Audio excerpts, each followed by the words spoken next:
சமையல் அன்பு உள்ளங்களுக்கு இனிய நேர வணக்கம். இன்றைக்கு நாங்கள் சோளம் மாவில் இடியப்பமும் அதுக்கேற்ற தண்ணி குழம்பு உருளைக்கிழங்குல வைப்போம். வாங்கோ பார்ப்போம். சமையல் அடுப்படி நம்ம இது சோழன்மா வேண்டி கழுவி போட்டு காய வச்சு திரிச்சு எடுத்தது. வேறு ஒன்றுமே செய்யலை, அவிக்கையில் ஒன்றுமே செய்யலை. இதில் நான் உங்களுக்கு புட்டை வச்சு காட்டினேன்.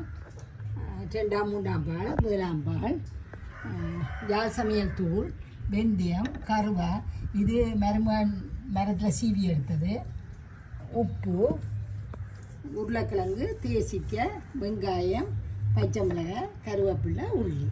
வாங்க எப்படி செய்யணும்னு பார்ப்போம்.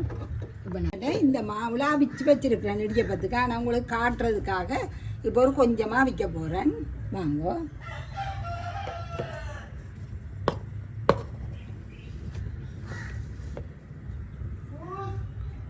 இப்போ ஒரு கொஞ்சமாவில் இன்றைக்கி நான் அவிக்க போகிறேன்.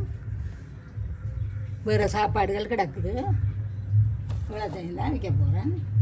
வாங்க எப்படி செய்யணும் பார்ப்போம். மூடி வைங்க. நல்லா ஆவி வளர்க்க நல்லா ஆவிக்கணும். உள்ளுக்குள்ள தண்ணி விழும். பார்ப்போம். இது உங்களுக்கு காட்டுறதுக்காக தான். இதே மாதிரி தான் பாருங்க, தண்ணி விழுந்துருக்கு. பார்த்தீங்கன்னா தெரியும், குத்தி பார்த்தீங்கன்னாலும் தெரியும் உங்களுக்கு. இதே மாதிரி தான் ரவையோ ஆட்டாமாவோ இல்லை கோதுமை மைதாமாவோ இல்லாமல் இப்படித்தான். இனி இதை நாங்கள்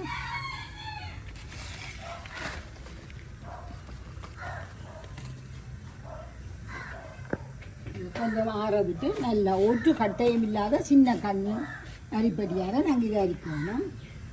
அதுக்கு முதல் நாங்கள் தண்ணியை கொதிக்க வைக்கணும். இப்போ கறியை காய்ச்சுவோம். அதை அரிச்சு எடுக்க நேரம் செல்லும். அதுக்கிடையில் சின்ன குழம்போண்டை வச்சுருவோம். ஆடுவோம்.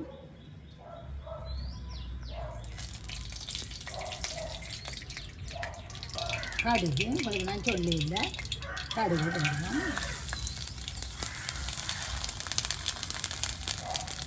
இதில் சின்ன கருவாக உப்பை போடுவோம். பெஞ்சு வாட்டியத்தில் மிச்சத்தை போடுவோம். வெங்காயம் கிழங்கு சீவி வச்சுட்டோம். 2 வெட்டுவோம்.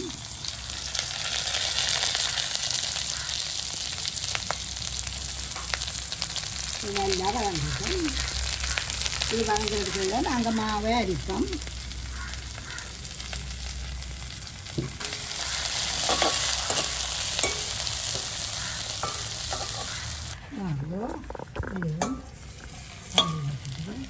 இப்போ இதில் 2 வெந்தயத்தை போட்டுட்டு கொஞ்சம் வெந்தயம் எல்லா கறிகளுக்கும் வெந்தயம் போட்டால் உடம்புக்கு நல்லா வாசமாக இருக்கும்.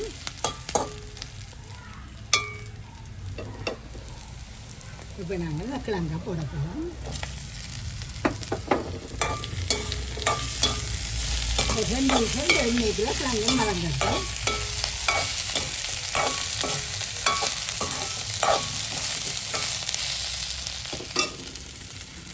மூடி விடுங்க. நாங்கள் இந்த மாவை அரைச்சி எடுப்போம். நல்லா கையால் செஞ்சு எந்த விதமான பசத்தன்மையுமே இதில் இல்லை.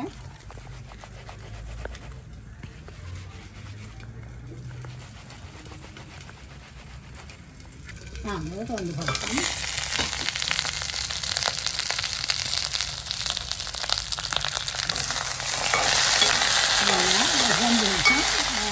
கிழங்கு வளைஞ்சிட்டு 2 எண்ணெய்க்குங்க எண்ணெய் பால் வலை விடுவோம்.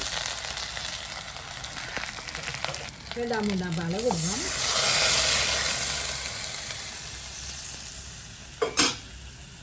கொஞ்சம் தண்ணி குழம்பா வைக்கிற வழியை தான் இப்படி போட்டுனேன் விட்டேன்.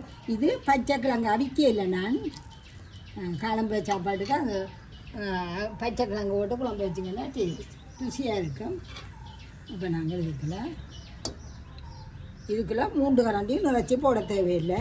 இது தண்ணி குழம்புறபடியே காணும், மிளகும் காணும், இது காணும்.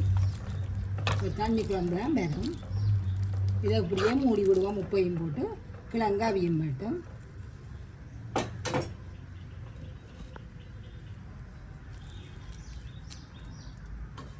மூடி விடுவோம். இப்போ நாங்கள் அரிச்சிட்டோம். இந்த கட்டை எங்களுக்கு தேவையில்லை. இதை கோழி இந்த சாப்பாட்டுக்காக போடுவோம். மற்றது இந்த இப்படி அந்த தண்ணி விழுந்தது அதெல்லாம் இந்த இருக்குது. அது எல்லாம் நரிப்பட்டிகளால் வராது. சின்னக்கா நரிப்பட்டி வச்சு அதிகமாக ஒரு பெரிய பத்துக்கு இதுக்குள்ள போடுவோம்.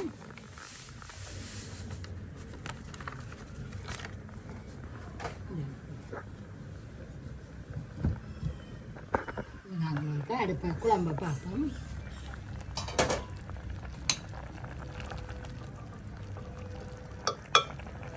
கிழங்கு அவிஞ்சிடுறேன்னா சரி, இல்லை அவியல் தான் நிற்குது. இன்னும் கொஞ்சமாக அவியல்தான் இருக்குது. இதுக்குள்ள நாங்களும் கொஞ்சம் உப்பையும் போட்டு அங்கே குழம்பு கொதிக்க முதல் கொஞ்சம் உப்பை போடுவோம். இதுக்குள்ள இதை மூடி விடுவோம். பொங்க பொங்க கொதிக்கட்டும். பார்ப்போம். கிழங்கு அவிஞ்சிடுதுன்னா அவிஞ்சிட்டுது.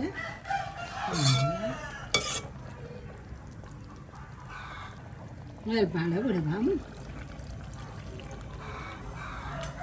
கோப்பையும் கழுவி கொஞ்சம் தண்ணி விடுவோம்.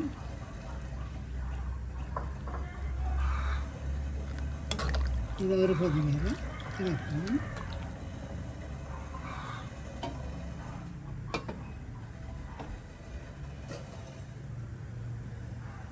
பொங்க பொங்க கொதிக்கிறது. இப்போ நாங்கள் இதை இறக்கி நேரடியாக இடியப்பத்து மாவுக்குள்ள விடப்படாது. பொங்க பொங்க கொதிக்க விடணும், ஆனால் நேரடியாக விடப்படாது. இப்போ நாங்கள் ஒரு மக்குக்குள்ளே விட்டுருவோம். இப்போ இதில் 2-3 ஆவி போகணும் வெளியில். ஒரு 2 நிமிஷம் விட்டிங்கன்னா இந்த ஆவியெல்லாம் கொஞ்சம் போக நாங்கள் எடுத்து குழப்போம். இப்படி ஆட்டி செய்திங்கன்னா 1 நிமிஷம். சும்மா வச்சுட்டு போனீங்கன்னா 2 நிமிஷம் விடுங்க. இப்படி ஆட்டி இந்த புகையை போக பண்ணிங்கன்னா சரி. ஆவியை இப்போ நாங்கள் குழப்போம்.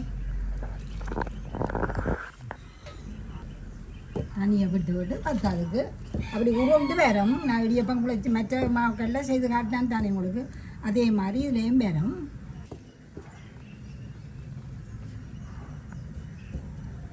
குலை கேக்கில் பாருங்க உருண்டு கொண்டு வரும். சுற்றி வேற ஒரு மாவும் இருக்கப்படாது. அது அப்படியே உருண்டு கொண்டு ஒரு போல மாதிரி வரும். வச்சுட்டு நாங்கள் இதுக்குள்ள முதல் எடுத்து வச்சேன். இது மகண்ட வீட்டு தோட்டத்தான் மருமகன் எல்லாம் வெட்டி எடுத்து அப்படியே வச்சுட்டு இதை இறக்கி வைப்போம்.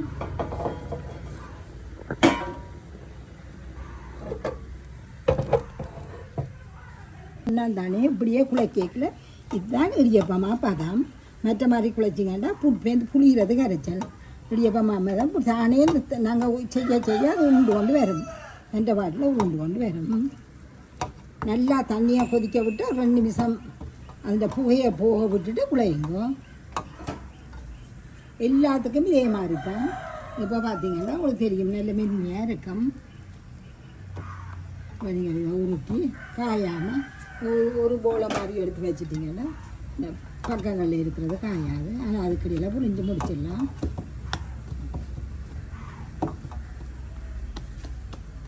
இங்கே எடுக்கல இதுக்குள்ள போடைக்குள்ள அரிவாசிக்குள்ள ஆக நிறைய போடாதவங்க புளிகிறது கரைச்ச எல்லா இடியப்பத்துக்கும் அப்படித்தான் நிறைய போட்டுட்டு புளிய கஷ்டப்படாதவங்க.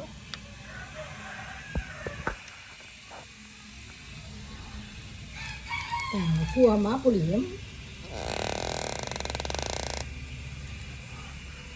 இதே மாதிரி எல்லாத்தையும் புளிஞ்சிருங்க. சரியான சுவம் புளிகிறது கஷ்டமில்லை. எனக்கு வலது கையும் பார்க்க இடது கை வந்து கொஞ்சம் பலன் குறைவு மாதிரி. அப்படி இருந்தும் நான் புளிகிறேன்டா இவ்வளோ சுவம் மட்டும் வருங்க. கொஞ்சம் இந்த கை கொஞ்சம் எனக்கு இது குறைவு.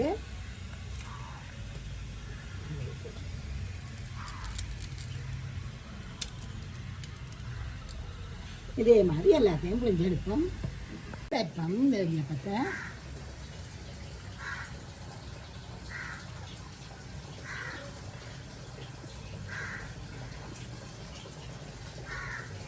அதனால வைப்போம்.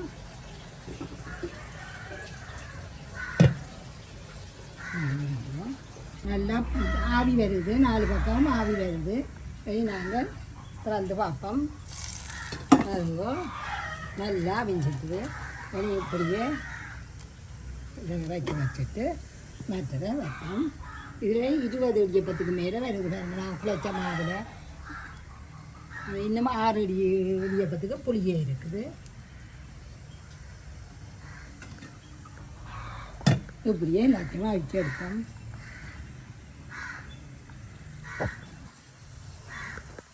எல்லா இடியப்பத்தை கழட்டி எடுப்போம்.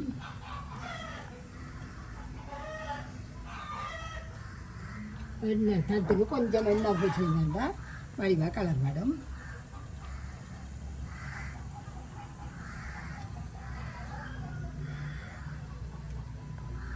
இப்படியே எல்லாத்தையும் கலட்டி எடுங்க.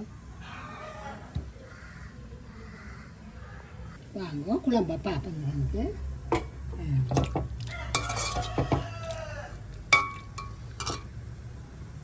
இது கிழங்கா வைக்காமல் வச்சது. இப்போ தேசி புளியோ விடுவோம்.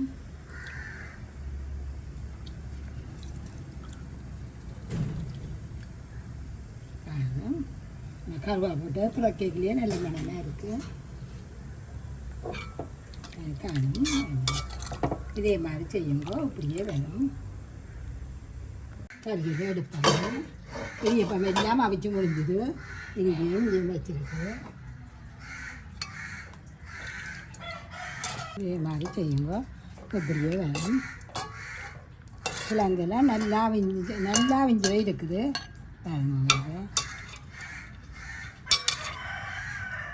நல்லா வெஞ்சிட்டு சமையல் அடுப்படி நம்ம சுவை மணக்கும் விரல் நுனியில் கலை வண்ணம் எளிதாய் சமைத்து மகிழ்வாய் உண்ணும் யாழ் சமையல்